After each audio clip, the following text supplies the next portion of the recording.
दिनांक 20 फेब्रुवारी 2025 रोजी कळवा ठाणे येथील गावदेवी मार्केटमध्ये गजानन महाराज प्रकट दिन सोहळा मोठ्या प्रमाणात साजरा करण्यात आला। श्री गजानन महाराज प्रकट दिन सोहळाचे वर्ष 19 आहे, तरी सर्व भाविकांनी श्री गजानन महाराज यांच्या दर्शनासाठी गर्दी केली होती आणि ही खूपच लांब रांग दर्शनासाठी होती।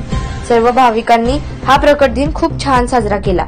यावेळी माजी महापौर श्री अशोकजी भोईर सर, सौ नीता पाटील मॅडम आगरी, सेनेचे ठाणे सरचिटणीस श्री मनोज, श्री साळवी सर, श्री महेश जी साळवी, श्री आप्पा सर आणि बाकी सर्व सेवेकरी उपस्थित होते आणि गजानन मंडळींनी छान छान सुरेल गाणे गायली। पाहत रहा अजिंक्य महाराष्ट्र न्यूज सोबत ठाणे जिल्हा प्रतिनिधी श्री गणेश रळवी सोबत कॅमेरामॅन श्री दौलत सरवणकर।